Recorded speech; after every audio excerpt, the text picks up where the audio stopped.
Hello, everyone, and welcome to this evening's timely program entitled Election 2020, Where Do We Go From Here? My name is Chuck Lewis. I was a trustee of the university for a decade and have been deeply involved with the college career advancement, SSA, SSD, and the Urban Education Institute.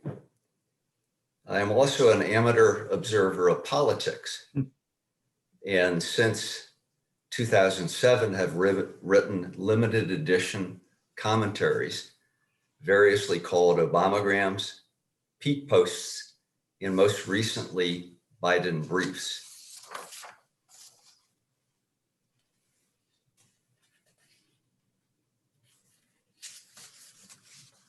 This week's events have brought into sharp focus the polarization that continues to plague our politics.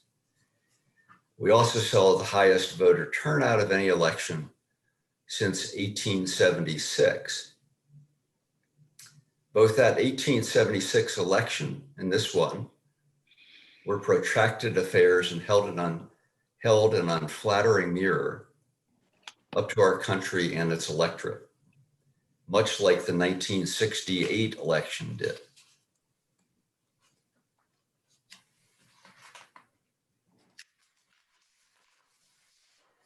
Joe Biden is the president-elect of the United States, but the current president is not going quietly. So where do we go from here is indeed the pressing question of the day. And I cannot imagine a more qualified panel of experts to explore this question than the one we have here tonight. First, it is my pleasure to introduce Professor William Howell, who will be moderating our discussion. Will is a Sidney Stein Professor in American Politics at the Harris School, a professor in political science and in the college, and the director of the Center for Effective Government. He has written widely on separation of powers issues in American political institutions, especially the presidency. He is currently working on research projects, including the normative foundations of executive power. And I would emphasize the word normative. He is the author of several books, most recently, Presidents, Populism, and the Crisis of Democracy. How apt is that?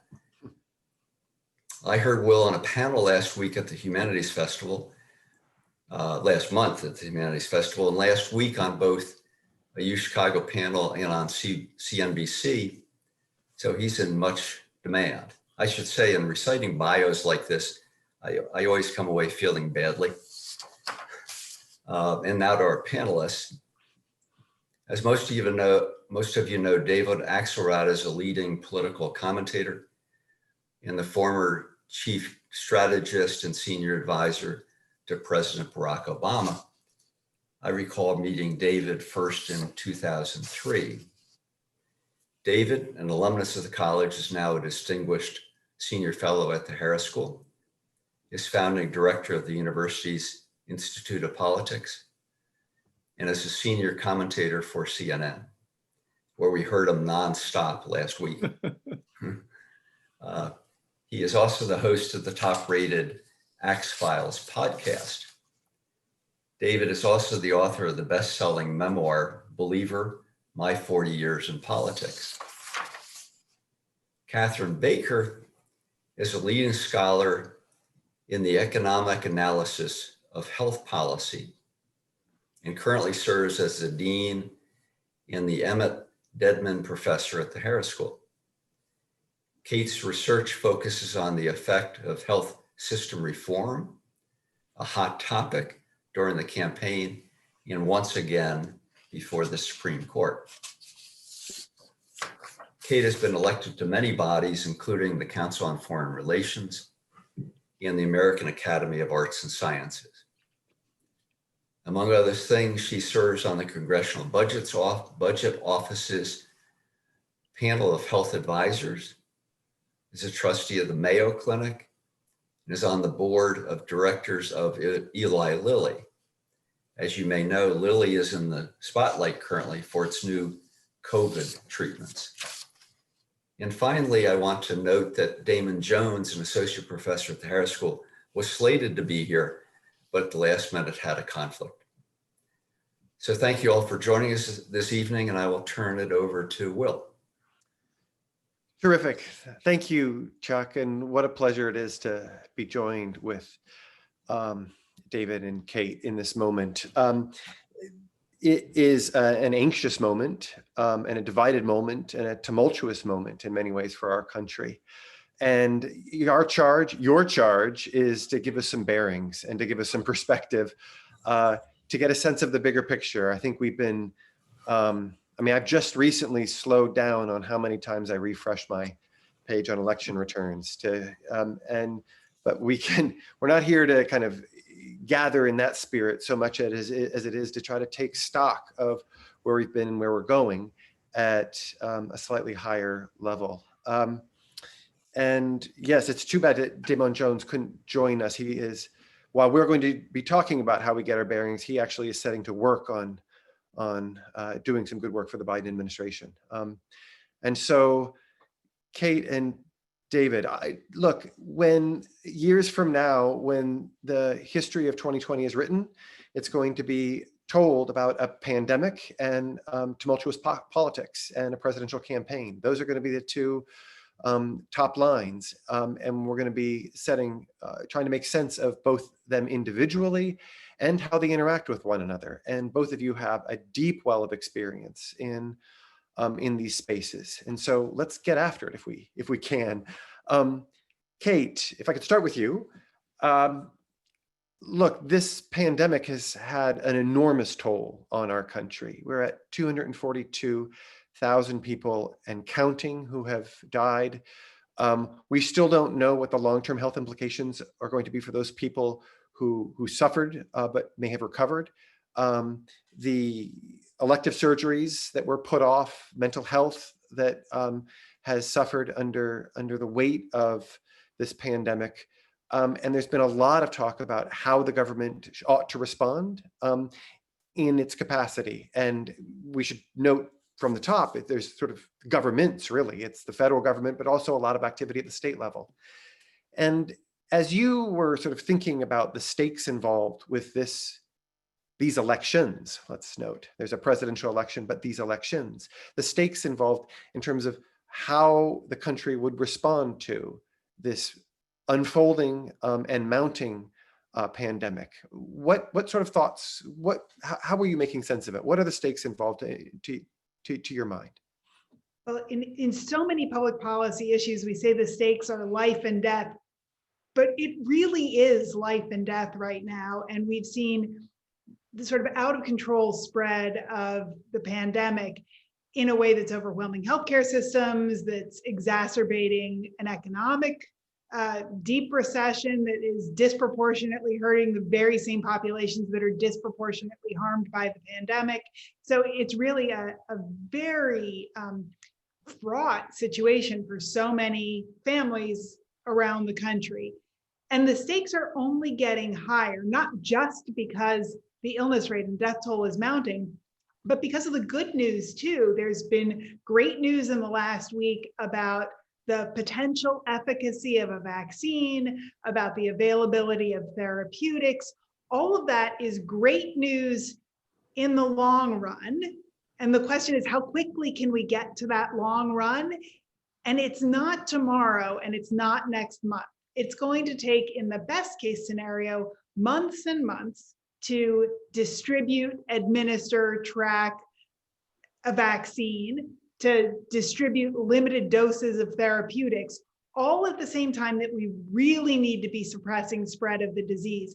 And it's all the same people who need to do that. It's the same healthcare systems. It's the same local, state, national policymakers. So the importance of national leadership right now in disseminating best public health practices, in coordinating the logistics involved with a massive distribution effort that we hope is just around the corner. All of that just means that those political leadership roles are of even more vital importance. And I'm sure that this will be top of the list for the incoming administration, the way it is for governors and mayors and local healthcare workers around the country and around the world.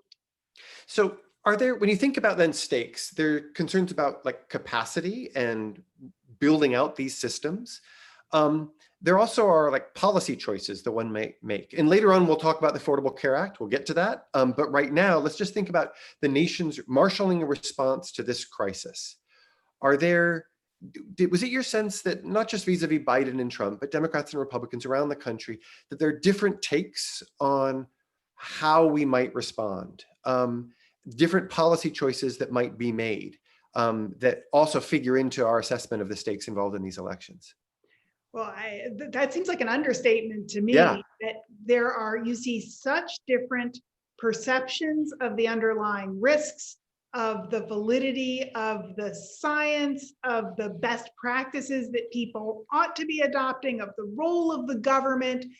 This varies wildly across the country, like views of so many other things. And this is perhaps a good segue to David, because it seems like an era of unprecedented polarization in views on policy, but that is then infecting, so to speak, people's views of the underlying health risks and what ought to be done about it. And that highlights the importance of not only the policy in marshaling resources, in coordinating health responses, economic responses, infrastructure, but also of messaging and consistent communication about best practices and about risks. It's understandable that large swaths of the public throw up their hands when they're hearing so many different things from different people and don't know where the truth lies in terms of the science, let alone what the best policy is. I think there's a strong role for public health messaging, coupled with all of those logistical things and coupled with all of the resources that we need. That messaging turns out to matter a lot in terms of behavior, and behavior is what drives the spread of the disease. And right now, at least in this moment, as we're on the incline, tragically, we're looking at 1,500 people a day now, roughly, who are dying at the hands of this disease. We're not getting any messaging from the White House right now. No. And instead, there's, in the fallout of this election, David, there is a turn towards, claims about fraud and illegitimacy. And we've gone sort of silent on the pandemic. And how do we make sense of this? That we're accustomed to thinking about presidents standing out in front and claiming responsibility for crises. And we're not hearing anything on that front. At the same time, there is kind of a full frontal assault with what evidence or lack of evidence is available to them in order to push back on this election. What's playing out right now? Well, first of all, anyone who served in the White House should have a profound sense of just how powerful the words of a president can be. And one of the things that has plagued us during this siege with the coronavirus has been inconsistent guidance, and often guidance that conflicts with the guidance or words that conflict with the guidance that the government is giving to people. So the president chose this peculiar role of being both the president of the government that was trying to offer guidance to the American people about how to deal with the virus, and the leader of the resistance to that guidance. And that discordance has been very costly, I think. Now we have a situation where the virus is reaching new peaks and is more perilous than ever, and we're having to retrace steps and, as we've seen in Illinois, go back to a much more cloistered approach to this. And we haven't heard from the President of the United States on this not since Election Day. Before Election Day, his message was this was all media creation and it wasn't going to be talked about after Election Day. I think that's created a lot of confusion. And to your other point, at the same time, we have an election that is very clearly over by all sort of standards that we would normally apply. Joe Biden has won. He's winning the popular vote by more than 5 million. He's won 306 electoral votes, apparently. And that is the same exact number the president won last time. The transition process began almost immediately when the last President Trump was elected from the Obama administration to the Trump administration. It is not happening now. And there's all this confusion being sowed about the sanctity and trust that people can have in the most sacred process there is in our democracy, which is an election, even as, and I think this should be noted, even as we just had, as Chuck mentioned, the greatest turnout in 150 years, conducted under the most difficult circumstances we have faced in modern times with this pandemic. And the thing about it that's so noteworthy is how few problems there were, how little fraud was reported, how the systems actually worked. But there is real doubt, division in the country. 70% of Republicans said that they thought the election wasn't free and fair. So I think these two things added together speak to how much the bully pulpit of the presidency means and how much the words of a president means. And, there are profound impacts for trust in our institutions. And in the case of the virus, there are profound impacts for how and whether we can control it. And David's point about the transition is so vital because in any circumstances, it's a huge lift to ramp up a new administration, even when people are really experienced. But we're in the middle of a pandemic and money is running out for supporting businesses and families, and the government needs to keep running. And there are so many things that we don't have months to wait on to get started in January, would again cost lives more than any other period. So it's a little alarming to imagine that is not proceeding as smoothly as it could. Not to mention that President-elect Biden has appointed his own coronavirus task force, but there's no indication that there's any coordination between that task force and the one that exists right now, which is going to have to oversee this process during this very critical period when there may be a vaccine and the whole plan for dissemination of that vaccine is to move forward. That seems very fraught to me. The fact that these two groups of people who have these responsibilities are not speaking with each other. Yeah, I mean, it's fraught. There are layers to just how fraught this moment is. There are concerns about the health of our democracy and trust in institutions, the efficacy of the electoral process. Just as there is this rising pandemic, there's possibly hope around the corner. There's not all the news is bad, Kate, as you point out, but there are immense challenges. And then there's this handoff that's supposed to be happening, but that is not happening. And Kate, as you point out, it's not just a matter of closing the door on your way out. It is the whole teams that need to be built out, and appointments that need to be made, and information that needs to be shared. And David, you got to see up close the transition in 2008, which was we saw the transition from one major party to another. Are there points of contrast between what you're seeing now and what you saw then? There obviously are. Yeah, I think this comes under the heading of a rhetorical question. Yes. But, no, it was completely different. Hours after the election in 2008, the ascertainment document that the General Services Administration needed to sign was signed, and the transition began. Office space was made available. We had landing teams that arrived at every federal agency. And I must say, and I say this wherever I go, I am forever grateful for the level of cooperation that we received from the very first from President Bush. And it wasn't that he loved everything that we said in that campaign. We had some very harsh criticism of the way he had, of some of the decisions that he had made. But he saw it as his responsibility as a trustee of this democracy to see to it that his successor got off to a good start and had everything that he needed and that his team needed. And I will tell you that the night before the inauguration and the day before the inauguration, the Homeland Security teams of the outgoing administration and the incoming administration were together dealing with a potential threat on the inaugural ceremonies that was quite serious and concerning. There was no question but that we were all on one team, that we shared a responsibility, and their responsibility ended at noon on January 20th. But until then, they were going to work with us to make sure that the handoff was complete. None of that is happening now.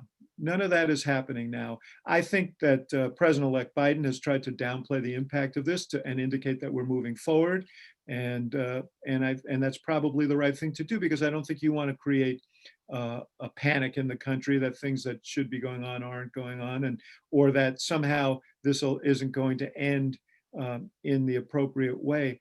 But the honest truth is, this is very damaging, and all you need to do is look at the 9/11 report about what happened back in 2000 when it wasn't clear who had won the election, and the transition was held up until late December.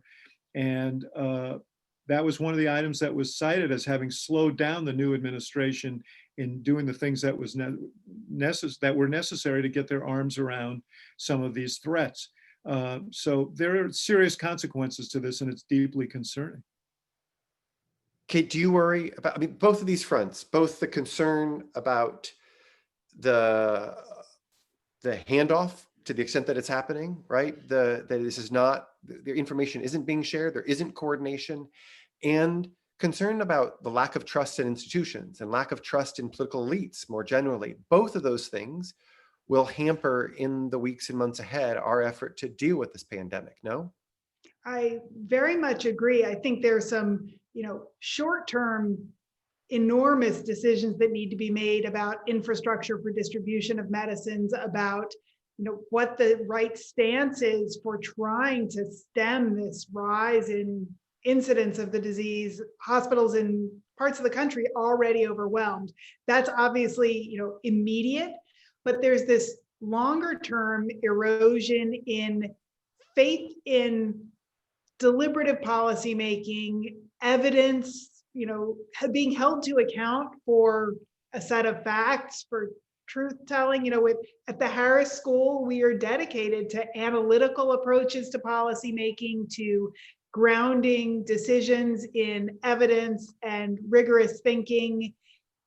The erosion of that can have really long-term consequences for how the public views the right functioning of government, the effective functioning of government, which we care about very deeply, but also who wants to go into government, what kind of civil servants do we have to keep things going during difficult times if we've sort of weeded out the people who are focused on that kind of deliberative analytical process. I don't know how we recover from that. This is so important, Will, because we can have robust debates about problems and around a set of facts about what approach we should take to them. But if we can't agree on the nature of those problems, if we can't agree on basic facts, is climate change real? Basic facts about this virus and how it spreads and how we can prevent it and so on. If those become fodder for political sparring and facts become fungible, that's a very, very dangerous thing. The other thing that I would say is, I've lived through a lot of changes of administration, and some I've liked and some I've not. But the thing that I never doubted was that the people who got elected had some appreciation for the fundamental institutions, rules, laws, and norms of our democracy. And what we've learned, I think, is that so much depends on the goodwill of people who serve. So much depends, you've written a lot about the executive, so much depends on the goodwill of the president. And if the president doesn't treat these institutions with care, if the president has, sunders our democratic norms, then that is very disruptive. We take our democracy for granted. We should not. That's what we've learned. We should not take our democracy for granted. They require vigilance in support of these institutions and norms. And without them, we have a shaky foundation. And if I could add to this, we also are going to have a much more difficult time actually solving the problem. So we were talking just before we got onto this call about how Mayor Lightfoot has come out and recommended that people starting on Monday stay at home. How people understand her and that edict and their willingness to abide it is going to depend in no small part on their trust in political elites or their trust in her as mayor. And if significant portions of Chicago, if significant portions of the country look up and say, you, Anthony Fauci, and your advice, you just have an axe to grind here, we're going to have a hard time making headway because policy can only take us so far. And the deployment of resources by a government can only take us so far. We also need to enlist the kind of the free and independent choices of individuals to do right in this instance. Okay, so lots in play. But I want to hear, we're going to be transitioning not just to a new president, but to a new Congress. And all signs point to, a bare majority of Democrats in the House, and most likely a Republican majority in the Senate. It's possible that Democrats win both of these the Senate runoffs in Georgia. David, you'll tell us whether or not what the odds are there. I'm going to suggest it's certainly less than 50-50. Yes, you'd be right. Right. So, Kate, when we think about the work ahead, it's not just about how do we meet the pressing needs of the pandemic. There also is the healthcare system more generally and needs to fix the Affordable Care Act or amend it in a variety of ways. There are challenges ongoing in the courts. Can you say a little bit about, as best you can tell, what needs fixing when we think about how we need to fix healthcare in the country? And then pair that against what do you see as actually being possible, where we can make inroads, given the composition of Congress, given the partisan divides that we see? Yeah, there's healthcare beyond the COVID pandemic. I hope we get to beyond the COVID pandemic sooner rather than later. But even during the pandemic, there are these pressing healthcare needs that have nothing to do with the disease. People are still getting cancer and having babies and having heart attacks, and all of these things are manifest in the need for a healthcare system ongoing reform and refinement. Now, there's huge disagreement about whether that should look like a single payer system or refining the existing Affordable Care Act or moving to a different system altogether. What's likely to happen is pretty constrained in what looks like the likely outcome of a Republican-controlled Senate, Democratic president-elect, bare majority for the Democrats in the House.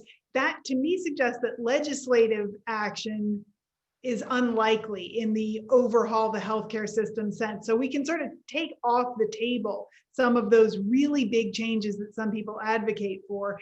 And what you're left with is a pretty narrow set of things to do within the existing law in terms of the way states cover populations with Medicaid, what kind of waivers they get to try innovative insurance coverage, how we pay for care in Medicare, can we drive towards higher value care, fixing some things about the health insurance exchanges where people get private health insurance with the vast, who don't get it through their employer, but the vast majority of people who are privately insured are getting it through their employer.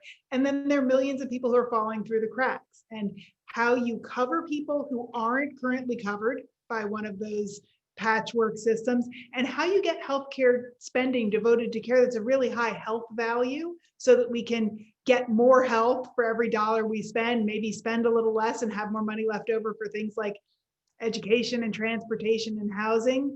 The levers available are looking much narrower with the divided government than they would have with unified control in either party. And yet we've had a year where the vulnerabilities of our healthcare system have been laid plain, and the costs of those vulnerabilities have been laid plain. And a primary season, at least among the Democrats, wherein the hopes of people who are centrist and left thereof have been lifted, that, oh, we can imagine anew, right, a single payer healthcare system. I mean, and if at the end of the day, what we get is a little marginal change, right, in the face of overwhelming need and heightened kind of hopes and aspirations, David, does that just lead to more despondence and disaffection? That is my fear. Biden, he staked out a kind of center-left position on healthcare. His changes were significant, but they weren't so dramatic as to portend upheaval in the healthcare system. He wants to add a public option to the private exchanges. He wants to lower the age in which people can buy into Medicare. There's a series of he wants to plus up subsidies for people within those exchanges. There's a series of things he wants to do that Kate knows even more in greater detail than I do, for sure. But it's very unlikely, as Kate says, that that's going to happen if as you suggest, Republicans have control after January 5th. And I do worry about this. I worry about, I experienced it myself when I was in the administration. We got elected. I'll never forget driving up to a rally toward the end of our campaign in 2008. And there were, I think, 80,000 people waiting for us at this rally. And they all had these signs with that iconic lithograph of Obama on it that said hope and change. And he turned to me and he said, we'll never be able to meet their expectations. And I think that this, Biden, even though the expectations may have been more modest, I think that it's going to be hard for him to meet them. And, I've heard people say, well, it's great, the divided government, that will keep him in check, that will keep the left in check. That will help Biden keep the left in check.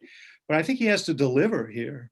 And if he doesn't, there's going to be a lot of disquiet in his own base, and there'll be a lot of disquiet in the other base. And I'd be concerned about that, about his inability to do that. And by the way, it's not just on healthcare, but he had a pretty significant economic plan that involved changes in the tax system, some reversals of some of the Trump tax cuts to pay for a massive infrastructure program, to childcare tax credits, and some other things that it seems to me are going to be very hard to achieve now. Yeah, and when you say delivering, that can mean a number of things. It can mean delivering to the people who got you into this position of power.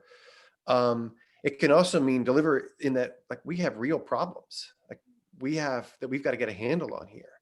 Yeah. And if what we do going forward is have a system of government that just is sclerotic, is stuck, because we have these acute divisions and bare majorities, and we can't get traction in actually solving the problem one way or another, that too constitutes a kind of rot to our democracy. Yes, and an instability that will grow. My concern is that we have a system that was devised to move slowly when the country is divided, and we live in times when change is coming at us at a more rapid rate than ever because of the march of technology and so on, and that's been felt deeply in our economy. And we've seen this great polarity in terms of income inequality. like every crisis, been exacerbated by this crisis as well. And we need to, when I say deliver, I think, Biden's focus was on trying to narrow that gap, on trying to make sure that people who work for a living can support their families, on trying to ensure that people could get affordable healthcare, on trying to ensure that people who want to work can get childcare that they can rely on and they can pay for and they can afford. These are quality of life things that this is how people measure their lives. Mhm. And the inability to make any progress on any of these issues, I think just the pot will continue to boil even more rapidly than it has already. Mhm. So one move that sometimes people make is to say, well, we're stuck at the national level. We're not going to make progress there. Let's think about the state or local level. Kate, do you see in the area that you know best in healthcare policy, are there points of promise, innovation that's happening at the state level or at the local level, and that maybe that's where we ought to sort of look at a time of national gridlock and polarization between the two major parties? Yeah, I think that that's an avenue for potential innovation in healthcare, but in some of the other crucial realms that you've mentioned as well. The state Yeah. Medicaid, the federal government and the states jointly run Medicaid, the health insurance plan for mostly low-income populations. And states can experiment with different ways of covering people with innovative services if they get a federal waiver. And the waivers that'll be granted under Biden administration are probably going to look pretty different from the waivers that were granted under a Trump administration. So you may see a very different kind of state experimentation with that aspect of the safety net insurance for low-income populations. But there are other social insurance programs that maybe states and even cities have the opportunity to do a little more experimentation and innovation. You see, the Damon Jones and others have done work on the importance of an economic cushion, the resilience that it gives families to just have a small amount of savings to weather a car breaking down or loss of hours, loss of a shift at a job. There's so many small economic setbacks that are not small to the people who are experiencing them when they don't have that kind of safety net. There are states and localities experimenting with universal basic income or ways to try to provide more of a financial safety net. Education, clearly of vital importance to improving the economic opportunities for generations to come. Federal government does not play a very big role in elementary and secondary education. In some states, the states play a larger role. In some states, it's all localities, but that's another area where the investment decisions are made largely at a state or local level. So I think there's a lot of opportunity there, which is not to say that, within states, everyone agrees and policy is all marching off productively. We have a lot of the same challenges that you see nationally mirrored at lower levels. But I agree with the premise of your question that at least in recent experience, there's been potentially a lot more experimentation done when you leave the federal government out of it. Well, let me just add one thing. I think the federal government, we saw some of this in the Obama administration. The federal government can play a catalytic role in incentivizing experimentation and change. I know it's hotly debated, but the Race to the Top program on education actually produced quite a bit of change at the state level. There was a competition for energy dollars to innovate around the development of batteries for storage of energy that is important to the electric car development. And so, a creative government, federal government, even constrained, can do some very important things. David, I wrote this. If I could I got to plug myself here. Can I do that? I wrote a couple of papers that documented the effects of Race to the Top and Obama's waiver initiatives on state level policymaking. Huge effects. I mean, across the country at a time when it was all but impossible to make headway on those issues within Congress. And it wasn't like that Obama could have acted unilaterally and advance those kinds of changes. And yet he was able to leverage a little bit of money when it came to race to the top in order to affect Yes. widespread change. Yes, yes, yes.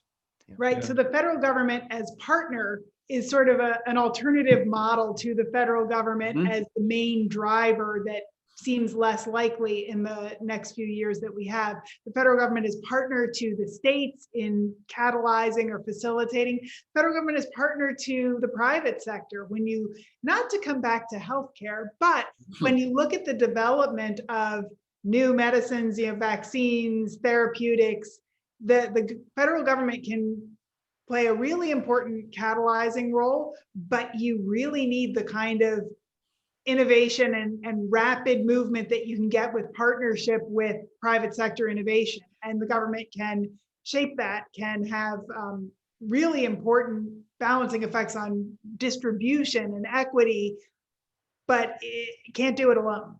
Yep. So there's a tradition, what we've left off are parties, and I think we should say something about parties. There's a tradition within political science that suggests that, the founders divided power vertically and horizontally, and the function of parties is to put them back together, or to create bridges across branches of government, or to allow for a level of coordination of the type, Kate, that you describe.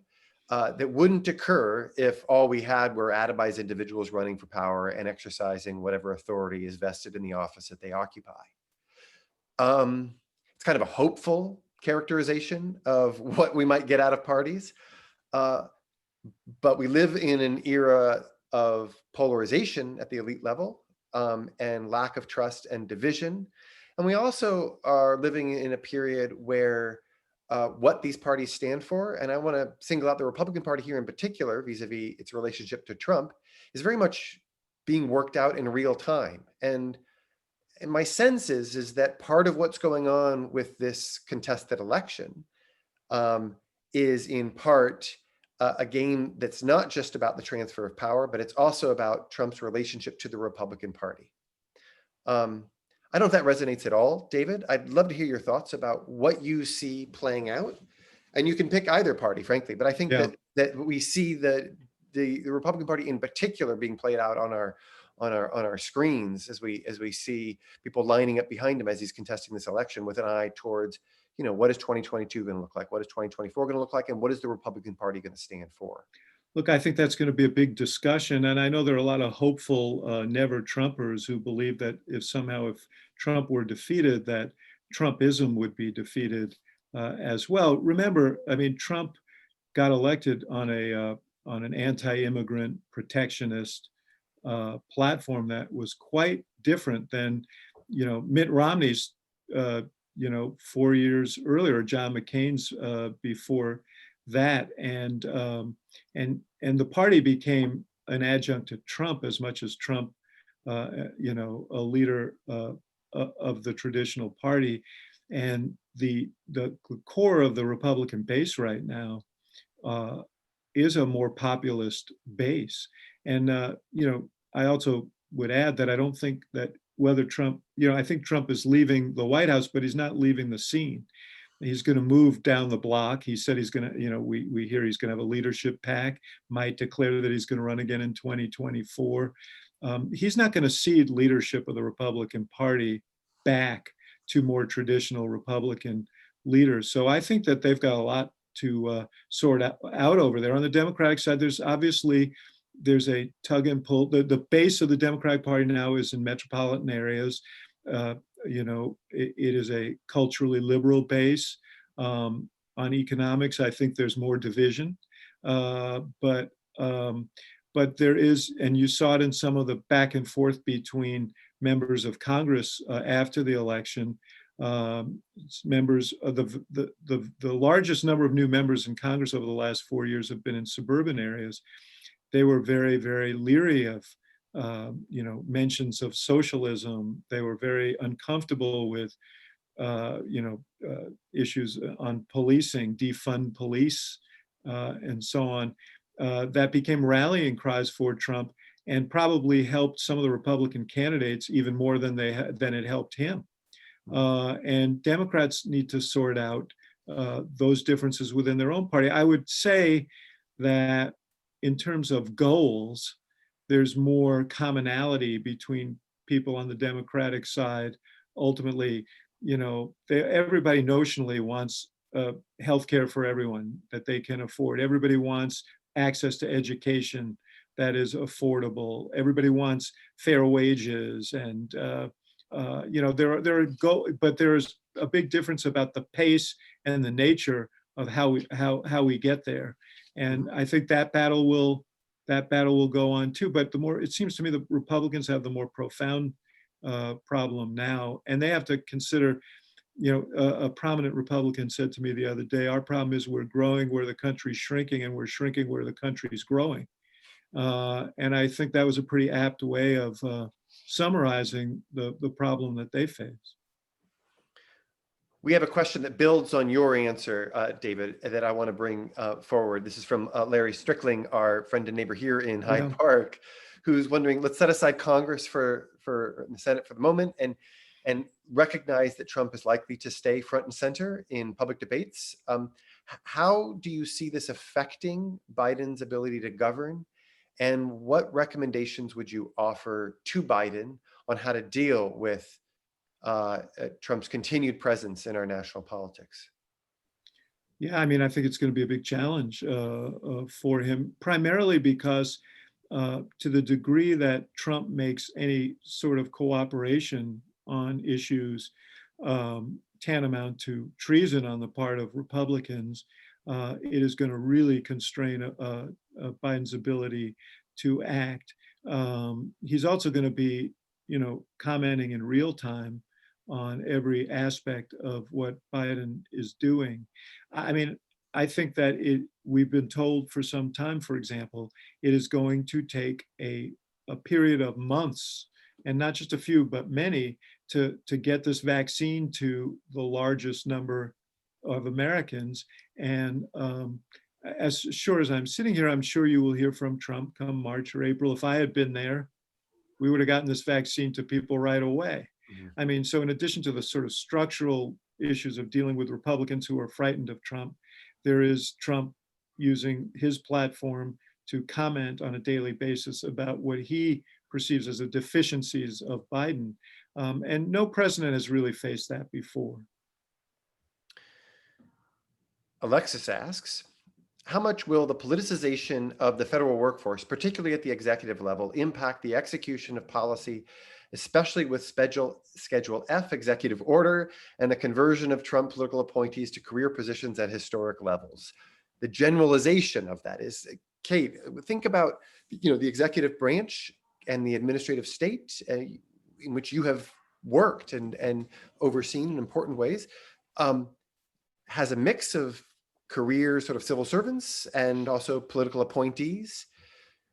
How are we to think about the politicization of, the expansion of kind of politics and the intrusion of politics into the work of, well, agencies designed to deal with issues involving health, or any number of other agencies, to actually meet the challenges that they face? Well, I'm sure David has views on this too, but I think, one person's deep state is another person's accumulated expertise in executing on the complicated business of government. And I think that there's an underappreciation for the vast expertise accumulated and the dedication of lots of civil servants aiming to implement policies that are challenging in the best of circumstances. That doesn't mean that there isn't room for innovation, and that it's really important that a president's vision be executed by having people he or she trusts in leadership positions at these agencies. But if people who have that level of experience and expertise flee government and don't come back, it's very hard, I think, to get anything productive done. So I hope people keep going into government, and that we value those civil servants with experience and expertise as they partner with the political appointees who ought to be, a president is entitled to his cabinet, to the people a couple levels down who are actually helping to implement a particular set of policies. But I worry about the erosion of the necessary person power underneath that.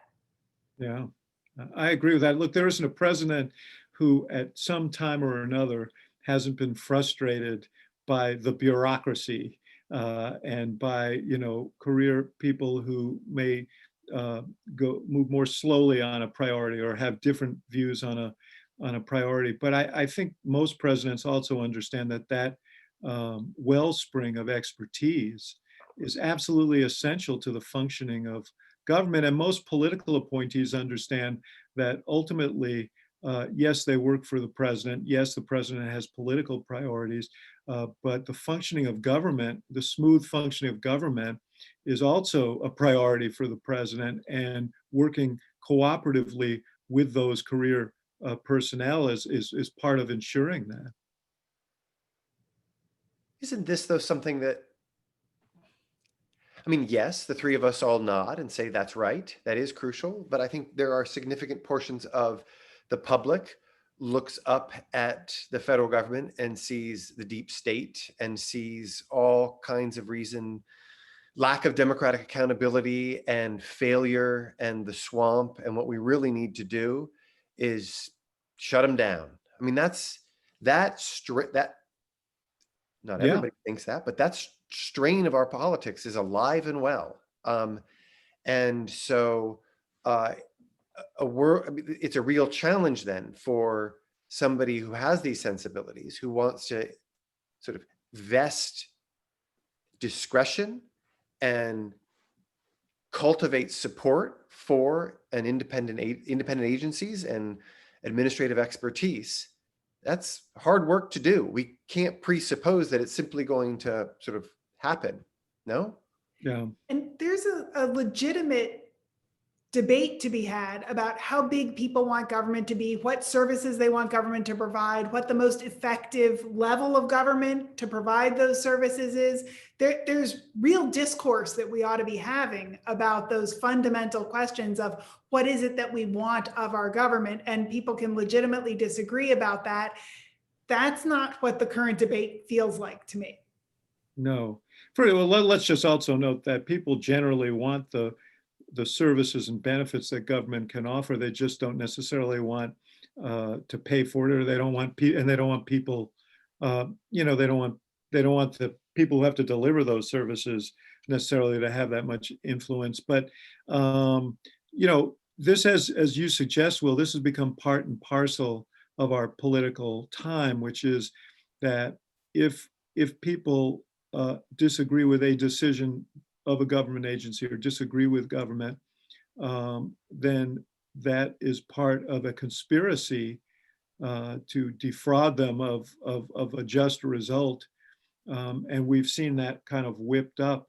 As I said, I've had my frustrations with the resistance of a bureaucracy to innovation. I've had those, and yes, there are times when money and lobbyists intrude in the process in ways that it should not. But by and large, I think people serve honorably, and they're trying to achieve a public good. And but they have been drawn into this conspiracy world that we live in. Mm-hmm. And the fact that QAnon now has representatives in Congress is quite alarming. And it tells you something about the state of our politics. And the state of our media, which is a question that Cynthia has about. And we haven't said anything about the state of our media. We've seen dramatic changes in the nature of communication and the nature of public discourse. You both have recognized the importance of clear and consistent communication in dealing with a pandemic, and yet we have a highly fragmented media market.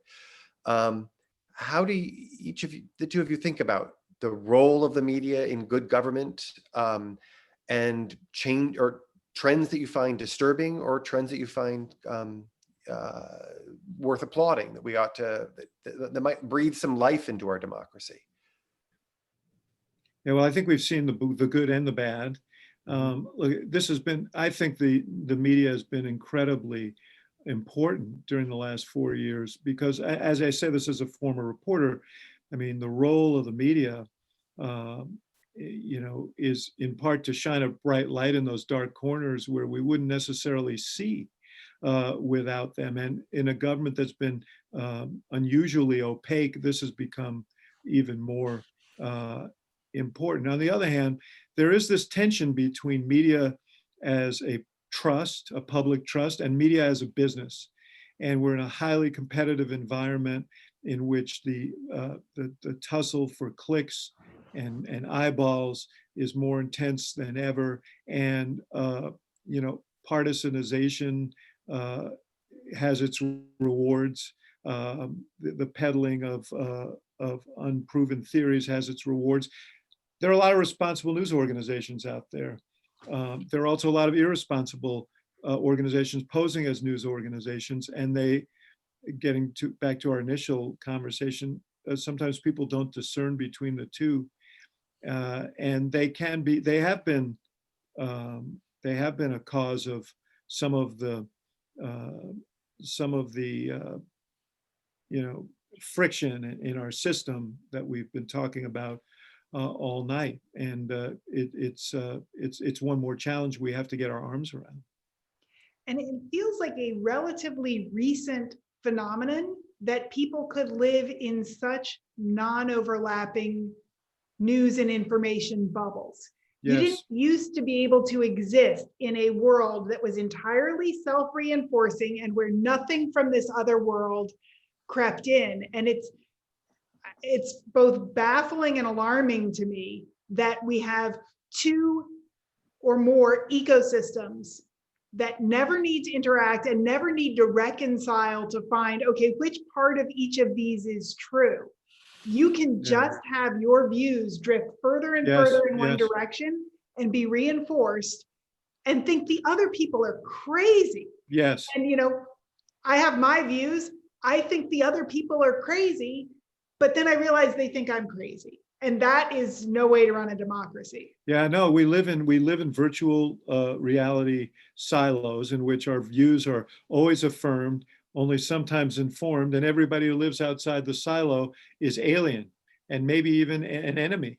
And that is very dangerous. We've had periods in our history before, where journalism was that way, where people subscribed to the paper that colored information the way they wanted to receive it, but it wasn't as enveloping as it is now.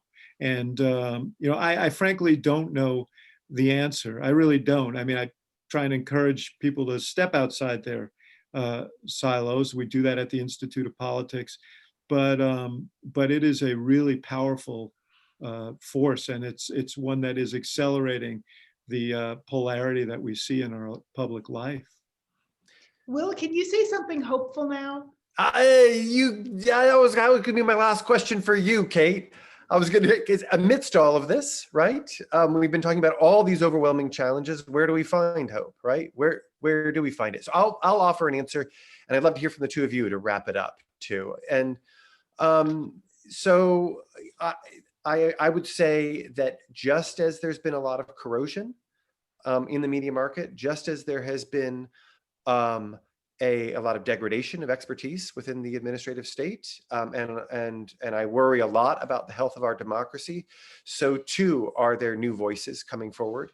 Many of those voices are young people, and voices that have been traditionally marginalized in our politics, who are not just coming forward, but they're getting organized. And that constitutes not just a revitalization of our politics and our democracy, but I think it gives us reason for hope that we can actually see a way forward.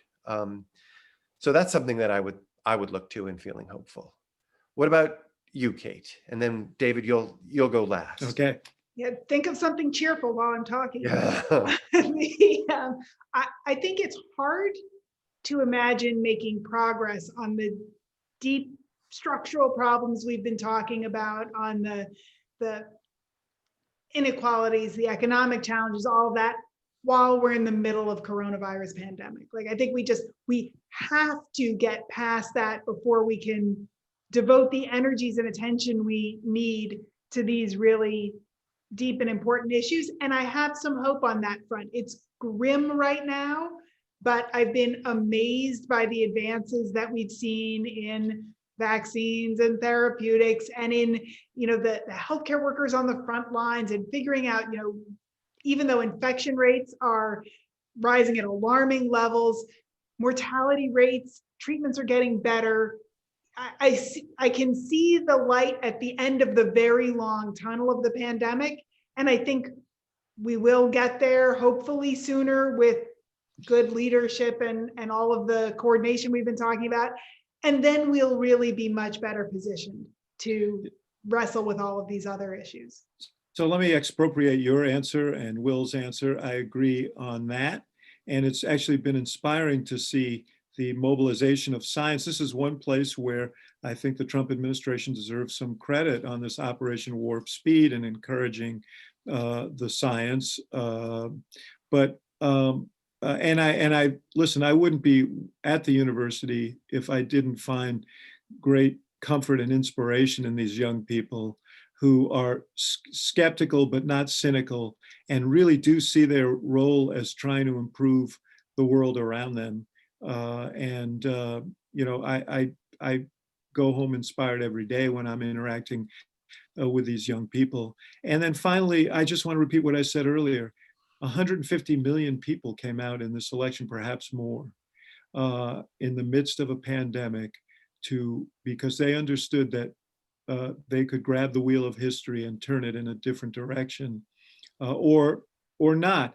But that sense of investment, that for all the skepticism and all the cynicism, there was this belief that it mattered, that it actually matters in a democracy, that you make your voice heard, and that you can actually have an impact on the future.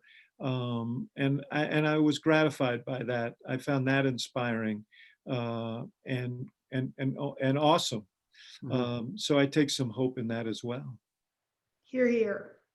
Thank you, David, and thank you, Kate. This was a terrific hour spent with the two of you, and thank you for Thank our you. engaged audience and all the questions. I'm sorry we couldn't get to all of them. There are a bunch of terrific ones here. Thanks to the Harris School for supporting this, the Center for Effective Government, the Institute of Politics.